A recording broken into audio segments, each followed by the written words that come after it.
안녕하세요. 제 이름은 천신 테일러고요. 저는 리버티 유니버시티에서 상담학 가르치고 있고, 칼리지 파크에서 카운슬링으로 마스터를 받았고, 로욜라에서 카운슬링 에듀케이션 슈퍼비전으로 박사학위를 받았고요.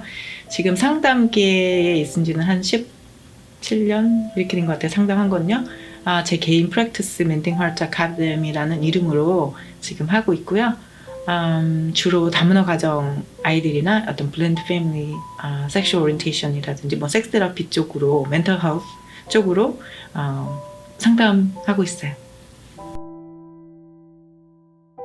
보통 다문화 그러면 저희가 어떤 인종적인 차이에 이렇게 초점을 두게 되잖아요. 그래서 뭐 백인, 흑인, 뭐 히스패닉 뭐 이런 식으로 해서 색깔에 너무 중심을 두는 그 어떤 이렇게 한정된 그런 다문화 개념을 생각하는 것 같아요. 그 한국 대백과사전이나 뭐 미국의 어떤 상담 백과사전 이런 걸 찾아도 한국은 인종하고 문화, 그 에트니시티하고 컬처의 그 한국 어떤 그 용어가 인종으로 다 나오더라고요. 그러니까 저희는 그 레이스나 어떤 이 개념이 그렇게 크지 않아요. 단일 민족이라 해서 그런 것 같아요.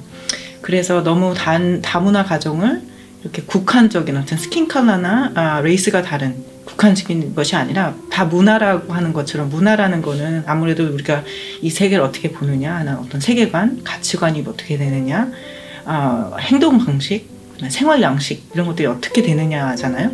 종교관이 어떻게 다르냐 뭐 이런 것처럼 이런 것들 좀 더 광범위하게 생각을 해서 다문화가 이렇게 막 멀리 있는 그런 특별한 가정, 이렇게 어디 교회나 어디 커뮤니티에 나갔을 때 색깔이 달라서 이렇게 어텐션을 잡는 그런 뭔가 우리와 뭔가 동떨어진 다른 그런 가정이 아니라는 개념으로 다문화를 조금 익숙하게 좀 더 광범위하게 이해했으면 좋겠어요.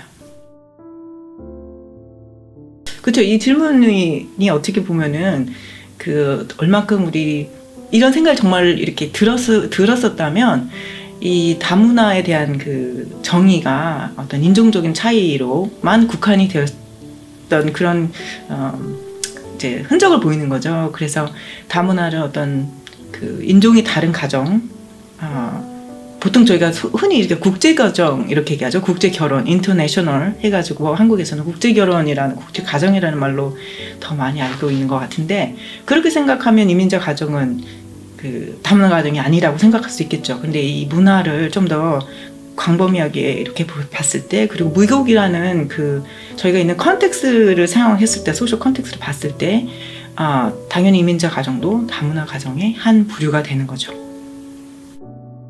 그렇죠. 저희가 이제 아까 문화를 어떤 가치관이나 세계관, 이렇게 행동 양식 이렇게 본다면 이민자 가정과 그 다문화 가정을 봤을 때, 제가 이민자라고 말하는 것은 어떤 그 종교적으로, 그러니까 인종적으로 봤을 때 같은, 굳이 이렇게 비교를 하자면 다문화 가정, 그 인종이 다른 부모님을 가진, 예를 들어서 한인 어머니나 외국인 그 아버지를 가진 그런 가정의 아이들이 겪는 그 어려움은 훨씬 많죠. 왜냐면 부모님들 자체가 벌써 어떤 언어적으로도 그렇고 그 생활 가치관이라든지 이런 세계관 자체가 많이 다를 수가 있기 때문에 그 그룹 문화에서 한 분은 오셨고 한 분은 개인 문화에서 왔기 때문에 결정을 내리거나 여러 가지 생활 면에서 다른 것들을 이렇게 보면서 자라기 때문에 그 이민 가정 아이들이 겪는 어떤 공통적인 그런 어려움이라면 그 정체성이잖아요. 내가 도대체 이 사회 안에서 어떤 사람인가, 내가 코리안 아메리칸인지 코리안인지 아메리칸인지 이 공통적으로 겪는 그 정체성뿐만 아니라 거기서 하나 더 애드가 되는 것이 이제 바이레이셜에서 오는, 그죠?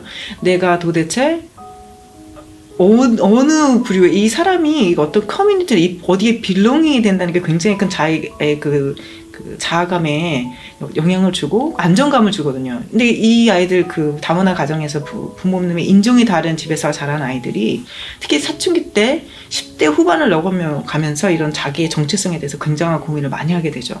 그래서 어떤 문화적인 것은 뭐 그 안에 있지만 사실 대학을 가면서부터는 조금 더 아이들이 그 자기가 다른 문화, 그 인종이 섞인 데서 오는 그 장점을 발견하게 되기 시작해 대부분 보면요. 근데 이제 청소년 때 이제 그게 어렵죠. 잘 모르기 때문에도 그렇고 부모님들이 어떻게 그걸 달아줘야 될지도 잘 모르고 그 어떤 문화적인 그런 물어보면 아이들이 잘 몰라요. 저희는 주로 보면 한국 예를 들어서 이제 한인가정과 미국 다른 한인이 이제 열정된 문화에서 자란 아이들 보면 이제 한국말을 이렇게 뭐 한인글 학교나 이런 데를 가는 거 되게 굉장히 좋아요. 어떤 문화 언어에서 오는 그 문화에 대한 오픈이 되잖아요.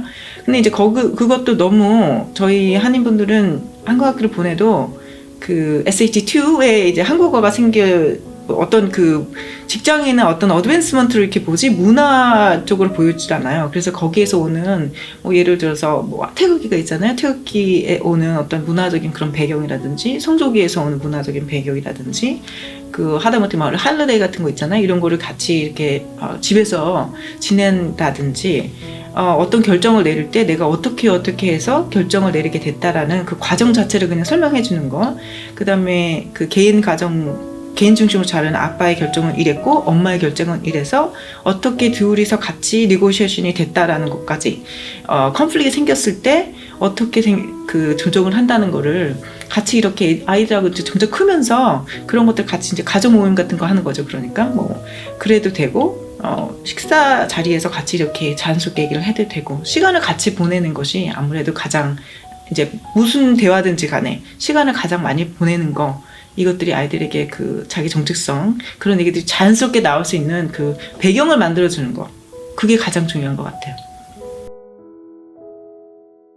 제가 다문화 상담을 하면서 이제 많이 안타깝고 어렵다고 느끼는 거는 물론 이거는 꼭 그 어떤 교회나 어떤 특정 단체에 적용되는 것 같진 않아요. 그 상담 교육에서도 많이 이제 느껴지는 것이고 제가 처음에 20년 전에 와서 상담을 공부하기 시작할 때는 그때에 비하면 사실은 많이 변했어요. 좋은 어드밴스가 많이 있는데 지금도 안타까운 건 아까도 말씀드린 것처럼 이 다문화 가정을 너무 인종적으로만 이렇게 치부하기 때문에 교회에서도 그렇고 바깥에서도 그렇고 그 인종 다른 아이들을 오히려 더 분리시키는 거죠. 그래서 교회에서도 뭐 다문화 그 사역이다 그래서 왠지 인종이 다른 아이들만을 특별히 이렇게 다뤄주는 것 같은 그런 수업에서도 그 상담 교육도 마찬가지거든요. 다문화 클래스 하나 이렇게 있는 걸 가지고 굉장히 막 자부심 느끼는 이런 그 다문화라는 건 사실 문화라는 건 저희 그 생활에 이렇게 내재되어 있는 거기 때문에 따로 이렇게 분리시킬 수가 없어요. 특히 이 종교가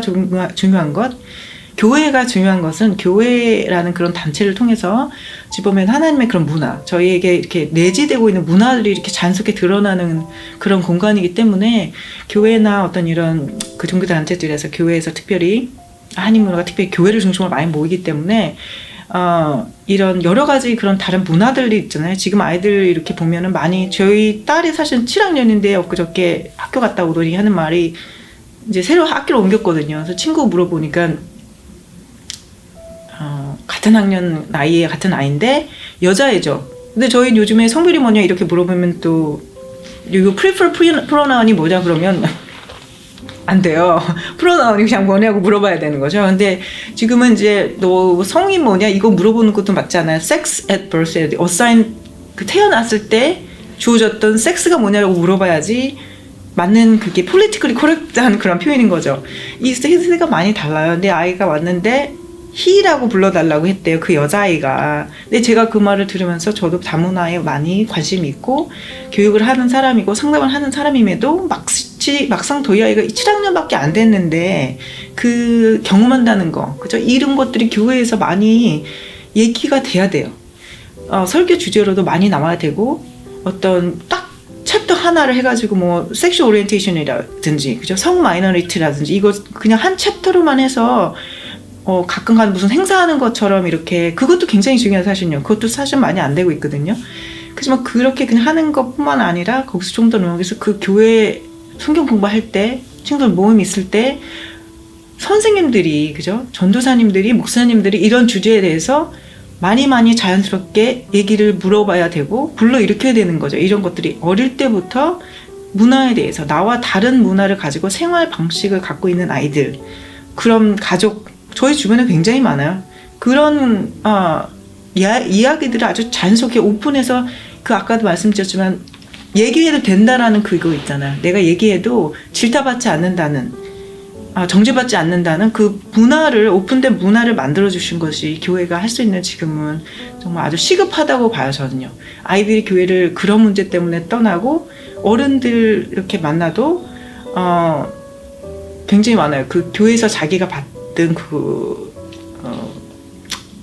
트라우마라고까지 얘기를 하는, 갔을 때, 교회 갔을 때 이 어떤 비저블 하는 피지컬 리스판드까지 갖는 어른들이 굉장히 많거든요. 이제 남의 얘기가 아니에요. 그래서 교회에서 좀 더 오픈돼서 이런 이야기들을 들어줄 수 있고 물어봐 줄 수 있는 그런 오픈된 문화 만들기 했으면 좋겠어요.